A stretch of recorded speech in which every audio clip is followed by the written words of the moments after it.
Hello, xin chào các bạn đã quay trở lại với kênh YouTube Review 5 phút. Ở cuối tập 139, sau khi Tôn Thái qua đời, hai cha con Vương Lâm và Vương Bình sau khi nói lời tạm biệt với người trong làng đã cùng nhau rời khỏi thôn sau 19 năm sinh sống. Khi hai cha con đã đi xa khỏi lũy tre làng, Vương Bình mới khẽ hỏi cha vì sao những cô gái lại phiền toái đến thế. Vương Lâm mỉm cười, hắn trêu chọc hỏi con trai liệu có thực sự không thích khuê nữ nhà họ Chu. Đáp lại, Vương Bình chỉ thở dài, cậu thừa nhận rằng dù không nảy sinh tình cảm nhưng nhìn thấy nàng khóc, trong lòng vẫn có cảm giác khó tả. Cứ như vậy vừa đi vừa trò chuyện, bóng hình hai cha con dần khuất xa phía chân trời, để lại sau lưng một miền ký ức bình yên tại thôn Làng Nguyệt. Trên nhiệm vân tinh bao la, hành trình của cha con Vương Lâm không dừng lại ở lũy tre làng mà mở rộng ra đến tận cùng sơn hà tại địa. 8 năm qua, dấu chân họ in hẳn trên những danh sơn thắng cảnh, từ những đỉnh núi cao vút mây mù đến những dòng sông gào rít nghịch thiên. Vương Lâm dù không truyền thụ tu đạo nhưng cùng con đi qua vạn dặm, hắn đã rèn giũa cho Vương Bình một tâm hồn có thể chứa đựng cả thiên địa. Mỗi ngọn núi hiểm trở họ bước qua, mỗi cơn sóng dữ họ vượt tới đều hun đúc nên một ý chí nghịch thiên, kế thừa trực tiếp từ cỗ tinh thần sắt đá. Những ngày tháng đất làm chiếu, trời làm màn, uống nước suối rừng, ăn hoa quả dại đã gắn kết tình phụ tử sâu nặng hơn bao giờ hết. Tiếng cười sảng khoái vốn hiếm hoi của Vương Lâm nay vang vọng cùng tiếng cười trong trẻo của con trai giữa mênh mông sông nước. Bất chợt, Vương Bình nhìn phụ thân nói: "Phụ thân, cả đời Bình Nhi đều ở bên cạnh người, dù có tới kiếp sau, ta cũng sẽ không bao giờ quên người." Cứ vậy, câu nói ấy dần tan biến, cảnh tượng sau đó lại biến đổi. Sau 5 năm lênh đênh trên biển rộng, hai cha con cuối cùng cũng trở lại ngôi làng xưa. Vương Bình bây giờ đã trưởng thành, cậu có vẻ ngoài anh tuấn rõ ràng và nụ cười sáng ngời như ánh dương quang. Nhìn đứa con trai đỡ con lớn, Vương Lâm mỉm cười mãn nguyện. 8 năm ròng rã đồng hành, hắn đã tìm ra phương pháp vẹn toàn để có thể hoàn toàn loại trừ oán khí thâm căn cố đế trong linh hồn của Vương Bình. Bây giờ, linh hồn của Vương Bình xua tan gần hết bóng tối, chỉ còn sót lại một chút tàn dư cuối cùng mà chỉ có luân hồi mới có thể triệt để xóa bỏ. Đứng dưới chân núi nhìn về phía sơn thôn quen thuộc cũ, Vương Lâm liền hỏi con có muốn về thăm quê hương không. Đáp lại, Vương Bình dứt khoát lắc đầu rồi cùng cha leo lên đỉnh núi. Tại đây, giữa những tầng mây phủ, Vương Bình nhớ lại câu chuyện mà cậu nghe lúc nhỏ. Bất chợt, hai cha con đang đi thì một cơn mưa ập tới. Thế nhưng, Vương Lâm và Vương Bình lại bình thản đứng giữa màn mưa. Kỳ lạ thay, dù mưa gió ngập trời nhưng không một giọt nước nào chạm được vào người hai cha con.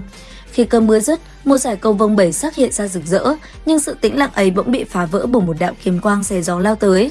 Một tu sĩ trung niên tiên phong đạo cốt đạp trên thanh phi kiếm màu xanh lướt ngang qua đỉnh núi.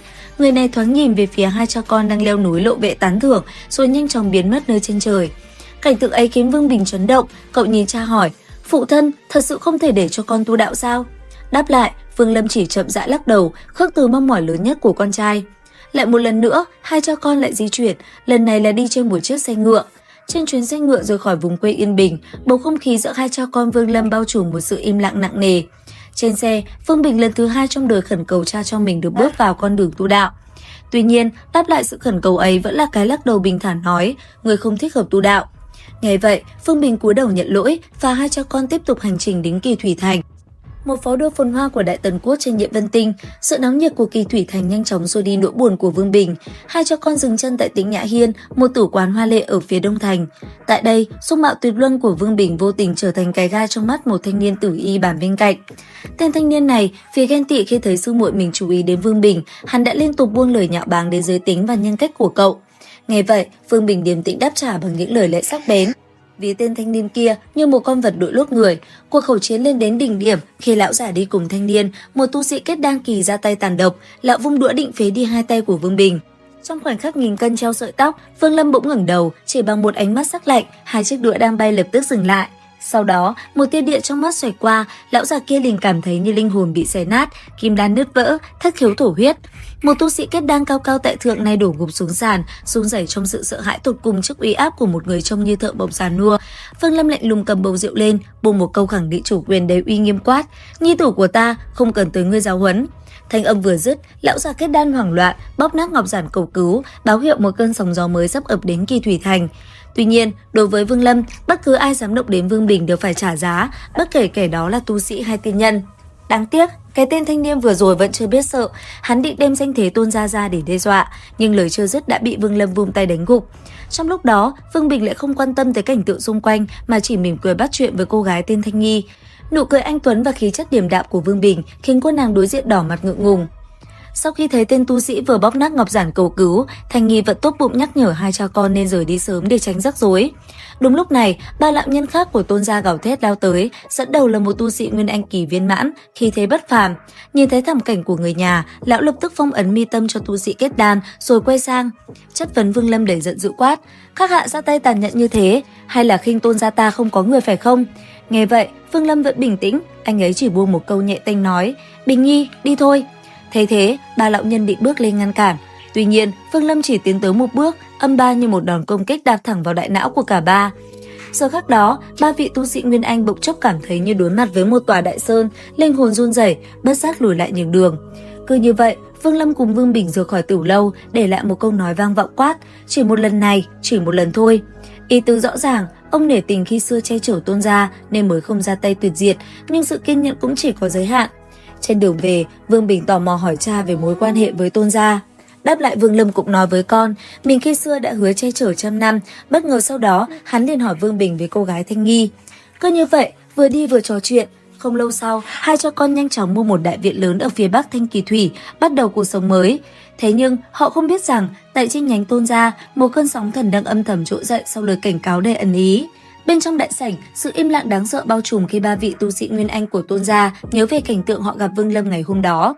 Bây giờ, một cuộc họp khẩn cấp đang diễn ra trong bầu không khí cực kỳ căng thẳng. Lão nhân Nguyên Anh viên mãn ngồi ở vị trí chủ tọa, sắc mặt vẫn còn tái nhợt, trầm giọng kể lại toàn bộ sự việc cho các vị trưởng lão khác. Khi nghe đến câu nói cuối cùng, chỉ một lần này, chỉ một lần thôi, cả căn phòng bỗng chốc rơi vào tĩnh mịch đến rợn người. Một vị trưởng lão già nua khác, người nắm giữ các ghi chép mật của gia tộc, bỗng nhiên run rẩy đứng dậy. Lão nhớ lại một lời tổ huấn được truyền lại từ thời lão tổ Tôn Tích, người từng thống lĩnh Tôn gia hàng trăm năm trước. Trong đó ghi chép, tại Nhiệm Vân Tinh có một vị ân nhân mang ơn tái tạo đối với Tôn gia, một người mà ngay cả lão tổ cũng phải gọi một tiếng hứa huynh. Theo mô tả, vị tiền bối ấy thường xuất hiện với dáng vẻ một phàm nhân bình thường, nhưng sát khí một khi bùng nổ có thể khiến cả tinh cầu run rẩy. Những manh mối này vừa được nói ra, sự nghi ngờ bắt đầu lan rộng. Về phần Vương Bình, cậu lần đầu bước chân vào đại phủ rộng lớn, trong lòng vẫn còn vương vấn hình bóng của nàng thiếu nữ Thanh Nghi. Còn Vương Lâm đứng giữa sân viện, hắn nhìn ngắm những nhành cây ngọn cỏ, tâm tình bình thản như mặt hồ không gợn sóng. Hắn biết rõ Tôn gia sẽ sớm tìm đến, nhưng vẫn hy vọng mấy tên kia đủ thông minh để nhận ra tấm lòng bao dung cuối cùng của mình. Đêm đó, bầu trời Kỳ Thủy thành u ám, gió bắt đầu thổi mạnh báo hiệu một cơn bão sắp ập tới. Một đám tộc nhân và cả thanh niên Vân Vô Phong còn ôm lòng bất mãn định xông vào vương phủ đã bị một luồng khí thế vấn đỉnh đánh văng. Đến đây, tộc trưởng hiện tại là Tôn Khải Tinh lập tức hiểu ra tất cả. Lão không chút do dự mà dẫn toàn bộ tộc nhân rút lui, đồng thời hạ lệnh bất cứ ai bước chân vào phạm vi ngàn trượng quanh vương phủ. Trong lòng Tôn Khải Tinh tràn đầy kinh hãi. Lão nhận ra người đang ở bên trong chính là Hứa Mộc, vị tiền bối đã quét sạch huyện gia 30 năm trước. Về phần Vân Vô Phong, gã thanh niên cậy thế Vân gia từ Vân Hải Tinh lúc này mới bàng hoàng hối hận. Gã chưa kịp định thần thì trong đêm tối, Vương Lâm đã lặng lẽ xuất hiện tại phòng gã. Vương Lâm đánh ngất Vân Vô Phong, rồi nhìn về phía Thanh Nghi, cô gái vốn bị bắt giữ để nịnh bợ Vân gia.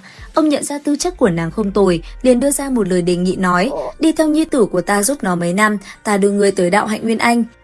Nghe vậy, Thanh Nghi vốn mang thiện cảm với Vương Bình, cô ta đã thẹn thùng gật đầu đồng ý. 3 ngày sau, Vương Bình mang theo lý tưởng không cam chịu bình thản, chính thức rời khỏi Kỳ Thủy Thành để dấn thân vào chốn hồng trần cuộn xoáy. Đi bên cạnh hắn là Thanh Nghi, đem con trai rời đi, Vương Lâm lần đầu tiên sau 800 năm tu đạo đã để mình thực sự say.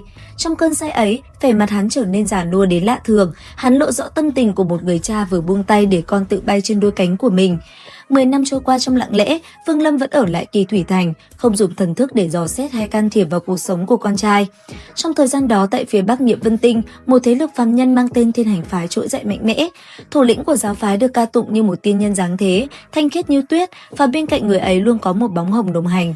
Dòng thời gian như nước chảy qua cầu, dáng vẻ của Vương Lâm ngày càng thêm già nua, cô độc giữa đại viện vắng lặng chờ đợi con.